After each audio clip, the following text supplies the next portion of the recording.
And now we are going to read a story that begins, I never thought a simple night at the movies would feel like cheating on my past, or that I'd fall in love with somebody I met in the dark, but fate doesn't ask for permission. It just turns the lights off and lets your heart decide. Days passed, then a week. Had I dreamed her? Then a message. I'm sorry, I shouldn't have let that happen. I'm engaged. My breath caught. I stared at the screen, heart pounding. Engaged? To who? Why didn't she say anything? Anger bubbled up. Then sadness. Then clarity. Maybe that night wasn't about promises. Maybe it was about reminding two broken people that love could still find them, even for a moment. Weeks passed. One day, at the same cinema, I went again. Alone, same seat, same row. I didn't expect anything. But as the trailers rolled, someone sat beside me. I turned. It wasn't her. But the girl smiled and whispered, "Hey, is this your lucky seat or something?" I laughed. Maybe. She held out her hand. I'm Alina. And just like that, the lights dimmed, the movie began. And I realized sometimes love doesn't knock. Sometimes it just takes the seat beside you.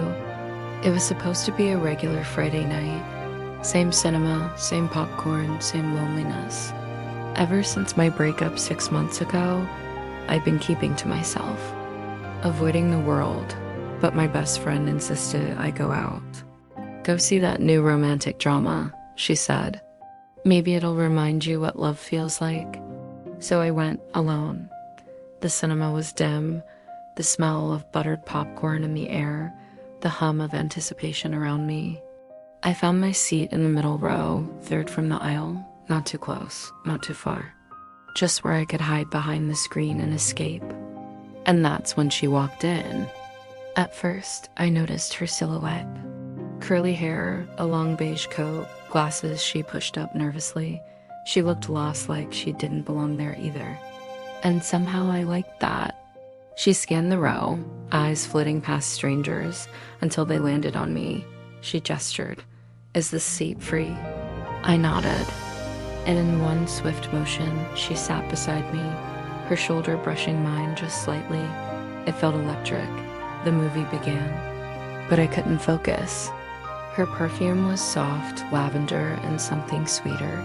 Her laugh came during the funny parts. Light, but full of life. We didn't speak, not a word.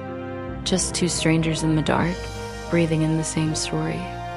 Then, about halfway through the film, a romantic scene played out. A kiss, intense, slow, timeless. I felt her glance at me. I turned. For a second, just a second, our eyes met in the flickering glow of the screen. I don't know why I whispered it, but I did. Do you believe in love like that? She looked startled, then smiled. Only when I'm not trying to. We both laughed. Quietly, softly. It wasn't just the movie anymore. It was us. After the film ended, I stood up awkwardly, unsure of what to say. But before I could leave, she touched my arm gently. Want to grab a coffee? I don't really want the night to end. Neither did I, so we went across the street to a 24-hour cafe. We talked for hours about our favorite movies, about heartbreak, about how hard it is to trust people after you've been lied to. Her name was Mira. She worked at a bookstore, loved poetry, had a cat named Solitude. She confessed she hadn't been to the cinema in over a year.